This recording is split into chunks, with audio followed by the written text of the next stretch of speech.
अगले साल फिर आओगे। बहुत बहुत धन्यवाद।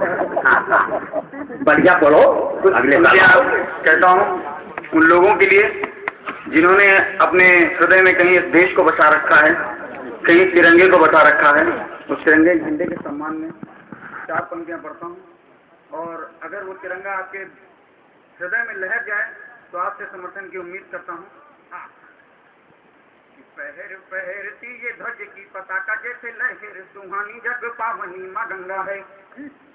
पहर पहरती ये ध्वज की पताका जैसे लहर सुहानी जग पावनी माँ गंगा है। भांति भांति सभ्यता के धागों में गुथा ये तीर देश की अखंडता पे विश्व को अचंभा है। भांति भांति सभ्यता के धागों में गुथा ये तीर देश की अखंडता पे विश्व को अचंभा है।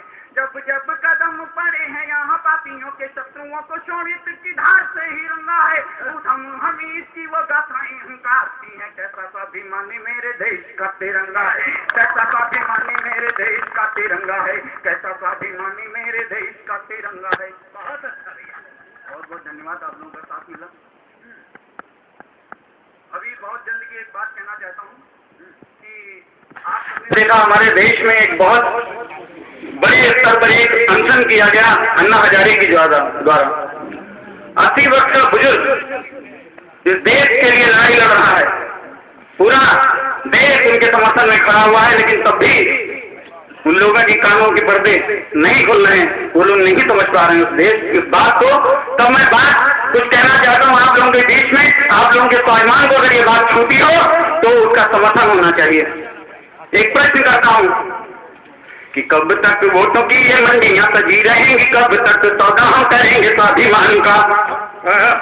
कि कब तक वोटों की ये मंडियां सजी रहेंगी, कब तक सौदा हम करेंगे स्वाभिमान का। कब तक ताजपोशियां करेंगे गीतों की, कब तक दंश हम सहेंगे अपमान का।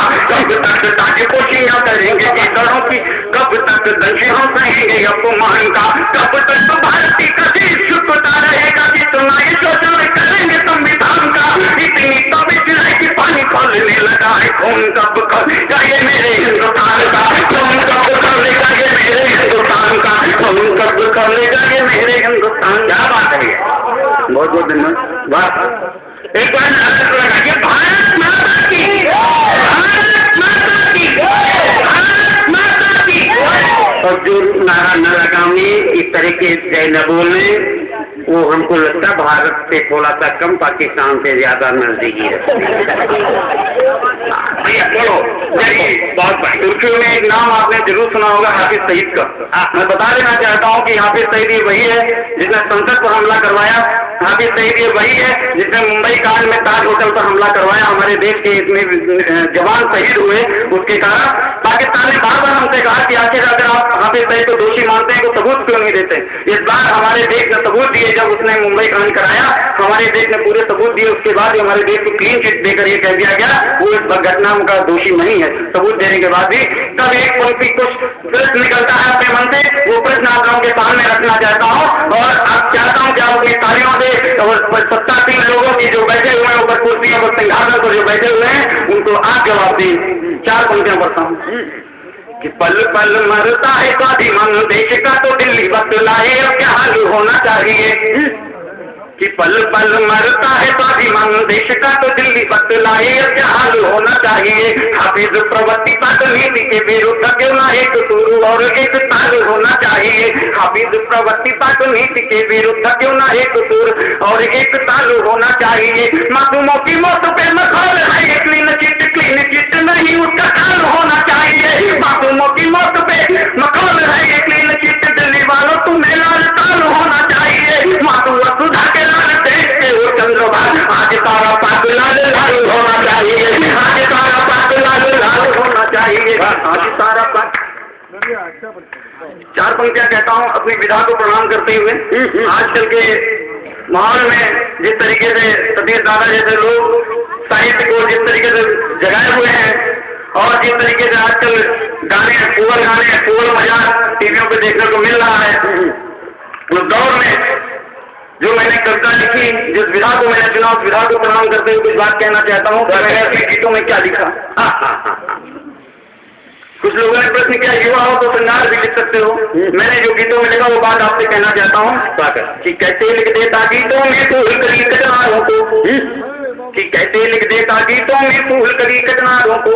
देख रहा था मैं मधुबन के धड़क रहे अंगारों को, देख रहा था मैं मधुबन के धड़क रहे अंगारों को। किसी प्रेयसी का आलिंगन क्यों बाहों का हार लिखूं, वस्ता के कंधन पर कैसे मैं पायल झंकार लिखूं। जहाँ अस्मिता लुटी खड़ी है आतंकों के घेरों पर, तुलसी चंदन सब जल जाता है बारूदी ढेरों पर। तब से बंधन के धागे पर भाव पिरोता जाता हूँ, देश प्रेम की मालाएं मैं तुम्हें लुटाता जाता हूँ। जो चाहे वो धारण कर ले, जो चाहे कर दे अपमान, जो चाहे वो धारण कर ले, जो चाहे कर दे अपमान। फिर भी मैं गाता ही रहूंगा भारत मेरा देश महान, फिर भी मैं गाता ही रहूंगा।